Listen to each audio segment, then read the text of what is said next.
Hi everyone, it's Vicky. Hope you're all doing well. So today, rather than making anything or demonstrating or doing a haul, it's kind of a little haul because I've treated myself to the new Tri-Blend Spectrum Noir brush markers. Just as a heads up, during this I'm probably going to call them illustrators about 20 million times because I seem to have a serious issue with the phrase Spectrum Noir Tri-Blend brush. I also call them blush markers. Yeah, this is going to be a fun session for us all. Sorry guys. Basically, Spectrum Noir is the Crafter's Companion colouring range. So they do ink pads and they do markers. They have loads of different marker types. You've probably seen me quite often using my normal tri-blends, which look like this. So these have they're actually really great because I'm not great with colour theory. Trying to pick which markers would go best with which is not something that I'm gifted at, unfortunately. So the Tri-Blend markers actually have 3 shades all in one. So they go from light to dark, and it'll even say on the back there. So it tells you which ones they are as well. So you've got a DR1, 3 and 4 in that one, for example. So the originals are all bullet nibs like that. So that's what the normal ones look like. However, those to me are comparable with their classic markers. So that's basically what they are, rolled into one, so you get the 3 shades in one to make a nice easy blend. However, they also make what they call illustrator markers, which are their brush markers.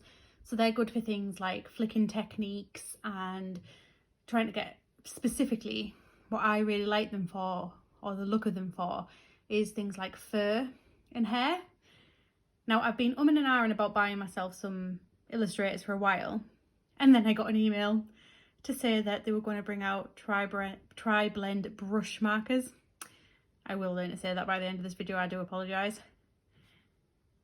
And they came out, and I figured rather than buying a lot of individual markers and having to work out how to do it for myself, I could have the same easiness that I get from my Tri-Blends in a brush marker.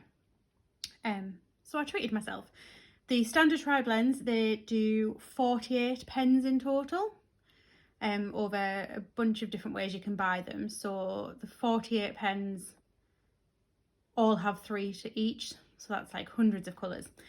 The brush markers, at the moment as it stands, they only have 24. So this is the complete collection that Crafter's Companion are offering at the moment. There's a few things. What I'll do is I will open my little box. I keep having issues opening the box as well, so I do apologise. They are going onto my drawer system, my storage system once I've done this video, but I wanted to show you the nice box and where they come in. So they come in a lovely box like this, and you get 3 layers in each marker. So this is just the dark red one, so I'll just bring that out. Now they do have it really nice. You can see the different colours along there. Now the same thing is true on the originals. However, I think with it being the grey marker, it's much easier to see. So I'll show you this brush nib. So that's what I was meaning when I was saying they have a proper brush nib. They're absolutely gorgeous. I'm not going to lie, I'm a little bit in love with them. So what I've done is, just so I can show you a bit of a comparison as well, I've pulled out my Alpine Green blend and my dark red blend from my standard ones. So I'm just going to grab out my dark red blend, and I know Alpine Green is on this level, which is why I picked it, and my Alpine Green. So what I'll do is I'll just keep those out there, and I'll just move the rest out of the way. I have also stamped out a couple of images just so I can show you some colouring on the images as well.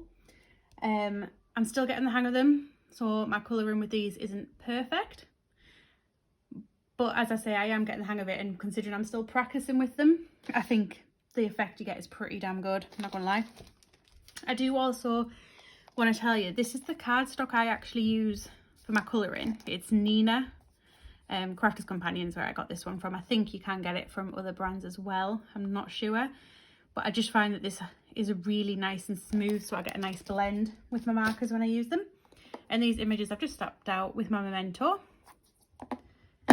So yeah, so the first thing I will show you is, although they all have the same names, so these are both dark red blends, you will notice that they are actually slightly different colours in the blend. So the standard tri-blend is a DR1, a DR3 and a DR4. The brush version is DR1, DR4 and DR7. So the way that it is, they are further apart on the new brush ones. I've been doing my research. I watched the Colour Me Happy on Friday on Crafters TV. You can watch it back on crafterscompanion.com or .co.uk if you go to Crafters TV from there, and then watch last Friday's Colour Me Happy show. It was when they launched the brush markers, so they do a comprehensive look at them there as well, just if you want some more tips and ideas, and obviously you can buy them from that website as well. So with the tri-blends, they've got two dark reds. So they've got the dark red blend, and then they also do a dark red shade, which goes to the dark tones with it. Whereas this one jumps from the lovely dark to the lighter one. Now, the reason behind it, if I'm hoping I understood it correctly when it was explained on the show, was because you use more of a flicking technique quite often with the brush marker, and because of the way the colour will saturate with the brush marker, you can have a wider blend, or sorry, a wider variance of colours in the one marker and still get the nice blend. So what I'm going to do is I'm going to show you just a comparison to make myself a little bit more comfy to do this. So with the brush marker, the nib is insane. I love it. So you can get a nice flick with it. So that's just like a flick from it. Whereas if I tried to do that with that marker, you just get a line. So it does give you the option for flicking, which is good for fur and things. What I'll show you is the blend. So this is the dark reds. So this is the dark end is the DR7. So if I just do a layer of colour there, and then the next one down is the DR4, which is the darkest one in the original version of these. I'm just going to layer it over slightly and then pull it out. And then last but not least, the light one, again, layer it over slightly and pull it out. And you can see you get a lovely gradient of colour there. It's absolutely stunning. I really like that blend. It's possibly my favourite one. I've been colouring in a few of them all as blends, but I do need to do myself a swatch chart at some point as well. So I might actually do a swatching as a video for you guys. Whereas if I do the originals, so that is the darkest colour at the top. And I'll just move down again to the middle. I think the ink also lays down a lot nicer in the new ones as well. Like they're really delicate and comfy to draw with. And then that's the lightest there. So that's the difference between the two. I'll just lift that up so you can see it slightly better on my amazing zoom. So you do get a much richer tone with the brush. Again, I'll just show you the differences in the greens as well. So for example, the Alpine green. So the original tri-blend, you get AG. Oh, actually, nope, these ones are actually the same. Yeah, even better. So some of them are the same. See, I'm learning something now. Some of them are the same and some of them are different. I think the way the Alpine green goes, there's only one set of Alpine green in the main selection. So that'll be probably why they're different, because there is only the 3 tones that they put together. Whereas the red is covering the dark red shades and the dark red blend would be my best guess. But I do feel like when I use these, they did look slightly different. So what I'll do is I'll just do you another swatch. This is just my standard tri-blend. And the Alpine green is my favourite of the greens. I'm not going to lie, I love the Alpine green. It's a really nice Christmassy green. I think I've subconsciously gone for the Christmas colours here as well. So that's what it's like with that one. And then, so you can probably see I am laying down much more colour a lot easier. But it's quite nice to do one that actually is the same blends, just to see how the blends look together. So they are very similar when you look at how they blend together. There doesn't seem to be much variance in how they're actually working. So the other thing I wanted to have a go with showing you is the difference in the way that they advise that you can colour with them. So they advise on the flicking technique. So you just flick like that. And you can do little diddy flicks or really nice big flicks as well. And that's how you get really nice colour tones with hair. I did actually have a bit of a play yesterday. Sorry. And I did that hair using them.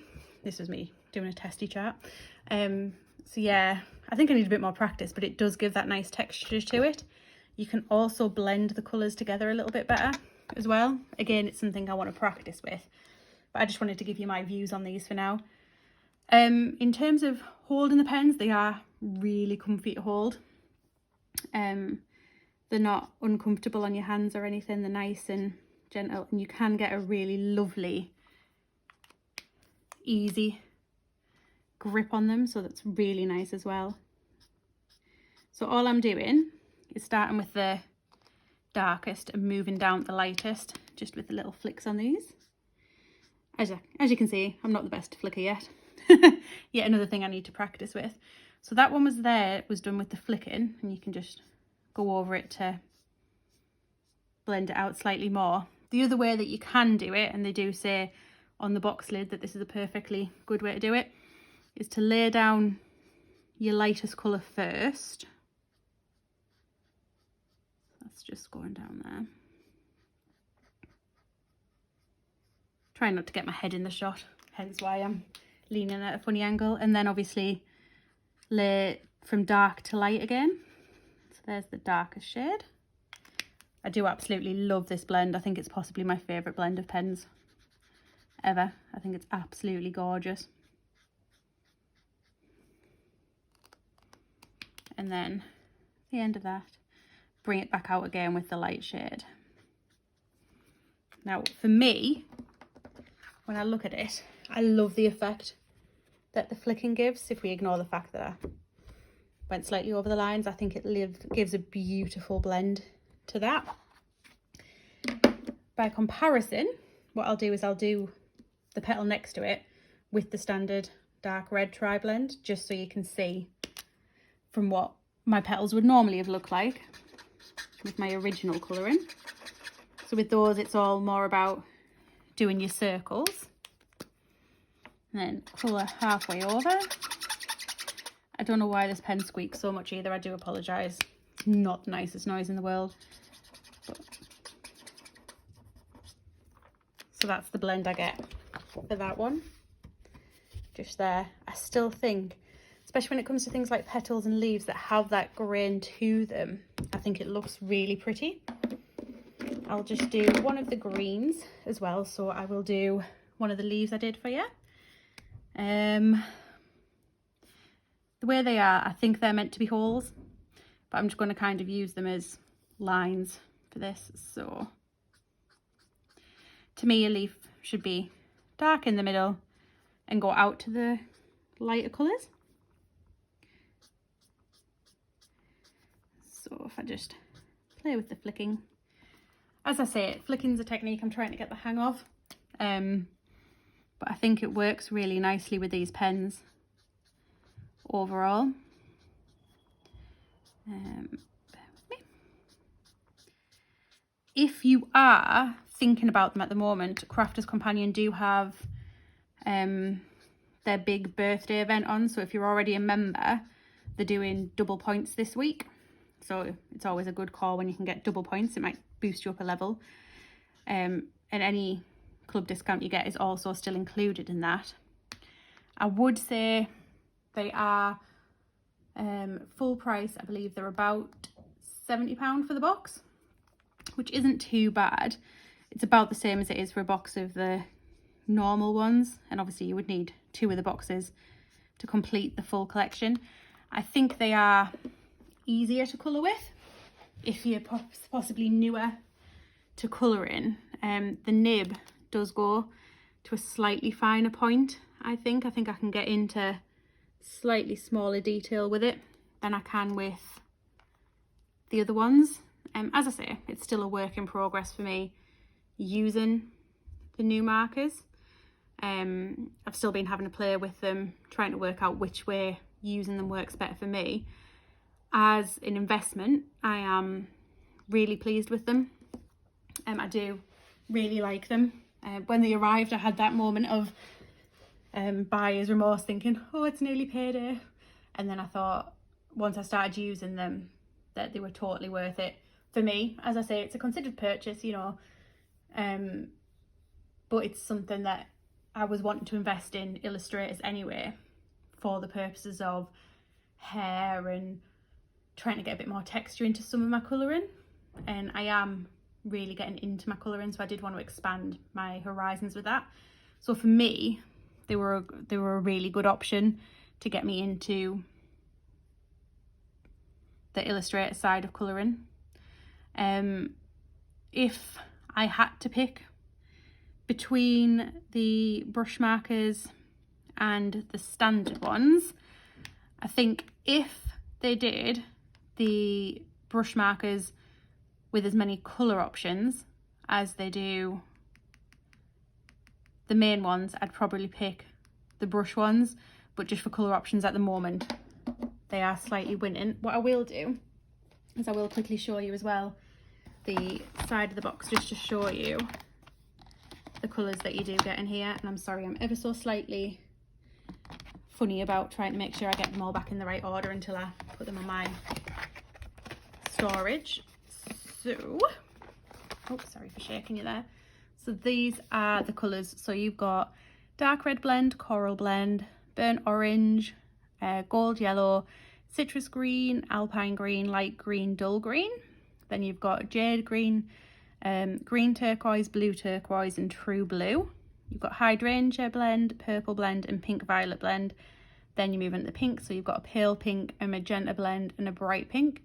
Then you've got gold brown, tan blend, earth brown, brown grey and ice grey, and then fair skin blend. Obviously I have used the fair skin blend and I really like that as a blend. The only thing I feel it's missing is an actual yellowy yellow, but there is a citrus in my normal ones. So I think using both together, I'm probably going to get the best of both worlds in terms of the colour options I need and the techniques that I need. So watch this space with my colouring is all I'm going to say on that one. I'm hoping to get another video for you guys up probably tomorrow. I think I'll probably use my illustrators as well, because I'm going to be doing some more colouring. And I think I'm going to probably do a Halloween card, because I think that's where I'm up to with my alternation. I have lost a few days just due to some stuff that's been going on, but I will speak to you guys later. As I say, I do think that they were a good buy. They're a lovely marker. I would like to point out I am in no way affiliated with Crafters Companion or Spectrum Noir. These are just my opinions and my thoughts on using them. But if you have any questions, pop them down below and I will try and answer them for you as best as I can, or point you in the direction that you need to go. And I hope you all have a lovely evening. Bye.